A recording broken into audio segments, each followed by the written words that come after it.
Before my father's death, he had a vision.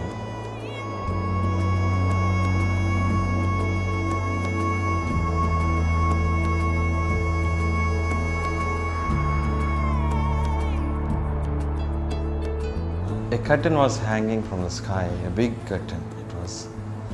And he was looking to the west, and the curtain was going towards east. My father had a dream.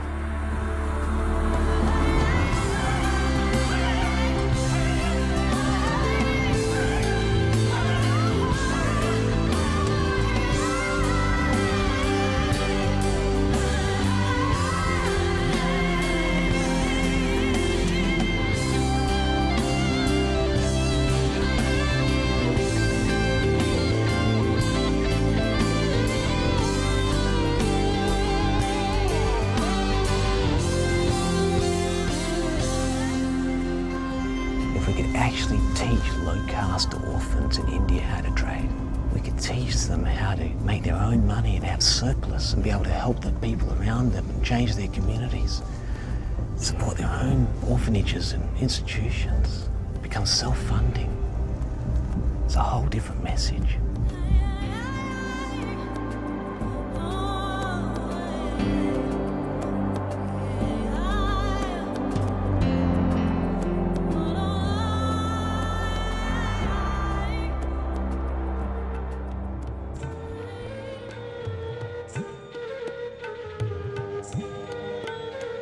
When we were in crisis to run the orphanage, to feed these children, there is no resources, all dried up, and when there was no hope.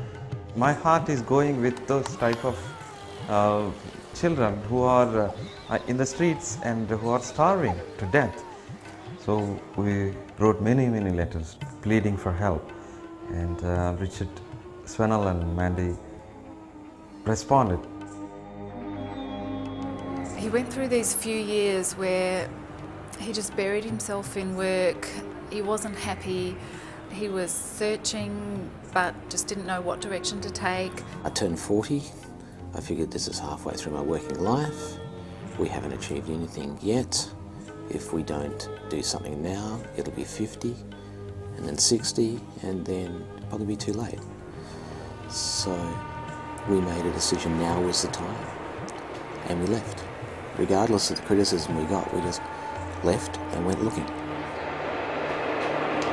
I remember the morning that we first arrived in India, and there was nothing that could have prepared us for what hit us when we got there. You know, just this sea of people and faces, and it just hit us seeing these people sleeping by the side of the road, just the rubbish everywhere floating down the canal, and this was their life, this is where they lived. Richard was just speechless, he just didn't say anything, and I was just stunned.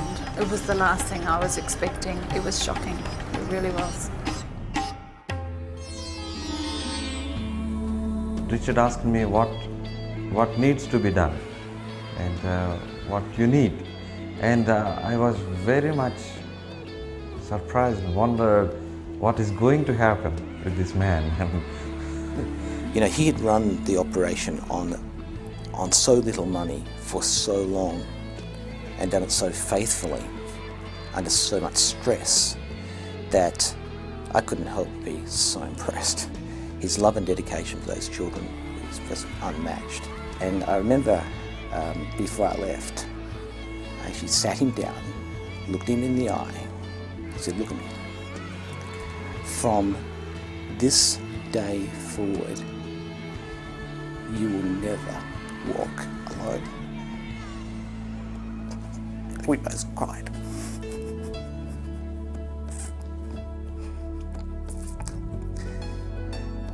And later, he used to laugh about it. He said, "We are the partners in the crime."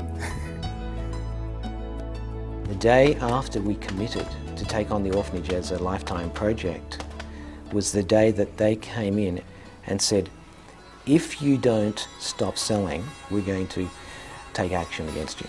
They were insisting that our software gave financial advice, and I insisted that it didn't. So we effectively had our doors closed without having opportunity to defend ourselves. Now, when that happened, we figured that there was a threat that our Australian bank accounts could be closed. So we needed to take immediate action. We needed to find a bank that would enable us to pull money out of our Australian accounts as quickly as possible and into cash. Finding a bank in that part of the world that could facilitate that was very difficult. Here we were, in a foreign country. We'd just taken on all of these children and to save them. And I was struggling to save myself. It was a terrifying time.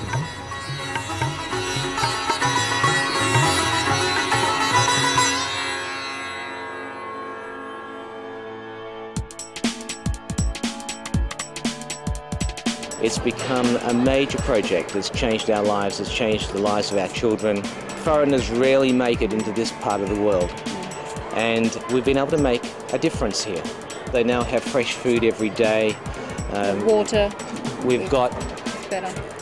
fans in the rooms, lights in the classrooms, improved a lot of facilities here, and built it from 72 children up to around 200 at the moment and growing.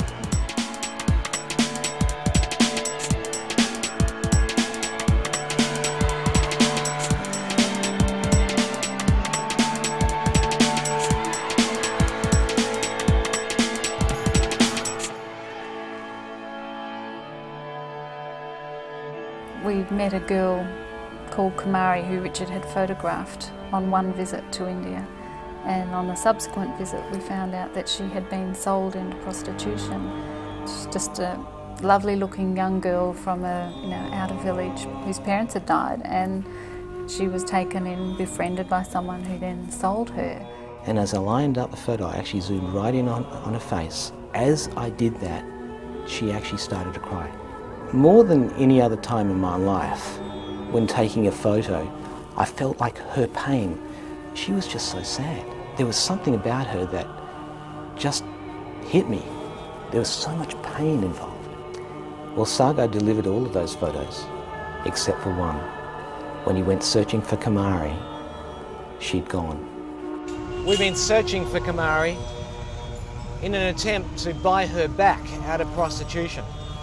And we found it's a much more complex situation, much more difficult than we ever imagined. Sagar explained that it was only a matter of time until she would get AIDS, and it was a race against time to find her. You were seen selling Kumari into a brothel. No, she doesn't know. The brothel owner told these guys that the name has been changed and she's been moved. Yes. Is it worth bribing the rickshaw driver to make sure that he brings smoke? We will give. How much? About 500 rupees. To the rickshaw driver. Our information has told us that you rang the brothel and sent Kumari to East Godavari. అప్పుడు తర్వాత ఏమో మళ్ళీ తూర్పు Godavari east Godavari వెళ్ళిపోయిందంట అమ్మాయి. So the owners are hiding her. If we take a policeman, would the police be paid or the police be honest? We can pay him. You bring Kumari to us by midnight tonight, and that's yours. If we go there, they suspect us. They completely hide everything. So basically we bribe the police to find the girl. Now, is there any chance that the police are being paid by the brothel? See, the people think that why this man is showing much interest on this girl. If you bring her in and give her a job, then people around are going to think that you're hiring her out as a prostitute. The whole reputation of the orphanage will be in trouble. Even though we offered an enormous reward, we had no success.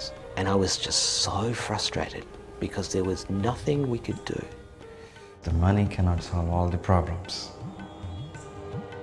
I suspected that even many of our orphans, after they leave us, would fall into prostitution as well. There were many children that would leave with no skill that they could use to get anything other than a menial job. And menial in India is subsistence. Started to realize that these children were actually fearful of leaving, and the closer they got to 15 years old or grade 10, the more fearful they would become, because at 15 they then were out on the streets by themselves. It was At that point, I realised we needed to do something more, and I didn't know what to do. I know Tony Robbins. I knew that he could give me some good advice. And he looked at me and said, "Richard, you selfish bastard. If there was a lot of people giving, how many more children could you help? How many children have died because you are a selfish bastard?" So we decided, okay, time to let other people involved. Somebody makes it, somebody sells it, somebody buys it. They can access the wealthiest exchange in the world, New York Stock Exchange. From the moment the idea entered my mind, I knew it was an incredible idea.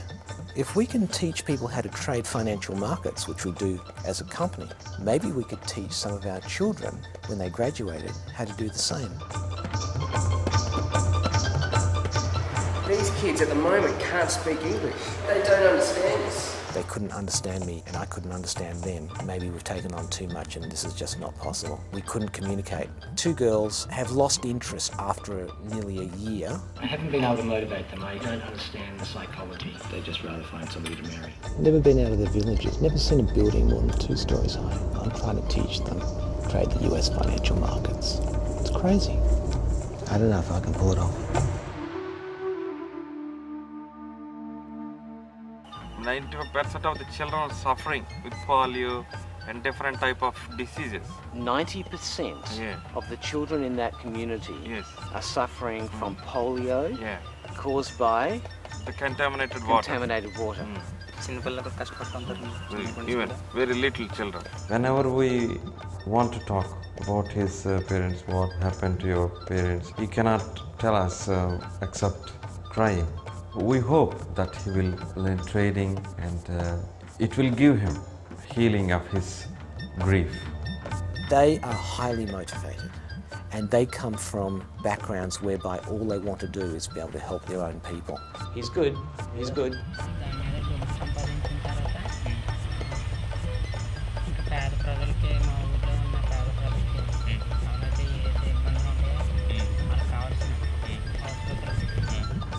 Congratulations, well done, first trade, made money, good.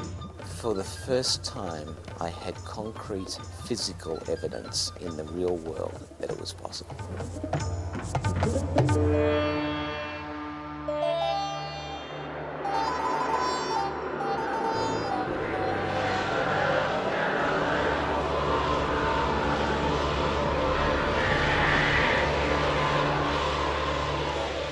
When the tsunami hit, I realised that we could do something. I also realised that to do what we needed to do, we would need to raise a lot of money and fast. That scared me. Within 48 hours of the couple sending an email to friends and business clients explaining how they could help, they've received more than $100,000 in donations. Rich and Mandy will self-fund their flight to Madras on Friday, hoping to rescue up to 500 stranded children as they bus their way to the orphanage. The flood of donations was short-lived. Now that there's no media coverage with the tsunami, donations have really dropped off. Once we bring these children in, we're then committing to them for their childhood until they are independent adults, and that could be 5, 10, 15 years away. I have an idea. You know how we're teaching 2 kids at the moment how to trade? Well, imagine if we were to duplicate that. Imagine if we could adapt it for other countries, other third world countries. I've been thinking about that and I believe it's possible, but it's going to take more people than just us. I believe that there are people out there amongst our client base that would be willing to do what it takes to mentor some of these other kids. The orphanage in India, to me, was just that's the type of thing I wanted to do, now whether that be in India or Africa or South America. I feel privileged to have the opportunity to be involved at this point. I think it's going to be a tremendous experience. He wants to help, he wants to do it, and he needs our help. From this, it's just taking the bull by the horns and going for it. There is a huge potential for enriching and empowering people in Africa. If you're anywhere all over South America, Central America, I also love Asia, anywhere in Asia. I have seen what the effect of poverty. I have seen what it does to people. Having seen all of that, it can't help but to develop in you the desire to help. It's just natural. And then we're going to show the people how to trade and build a vision for their lives and their immediate family and ultimately the society. And I saw the partnership as an opportunity for me to be able to give back in some way. Africa is where my heart is, and I guess Uganda would be a good starting point. It immediately rang all the bells with us, and we said, "Oh, we just have to get involved with this. This is something really worthwhile." I feel very positive. I think there is a lot of value in it, and it should be developed further. Rich is definitely crazy. He's definitely driven. He's definitely unrealistic and unreasonable, but he's accurate. The guy's got to be crazy. He's going to train children in an orphanage in India to make money out of the financial markets. He's nuts. Well, yeah, he might be, but if it works, isn't it cool?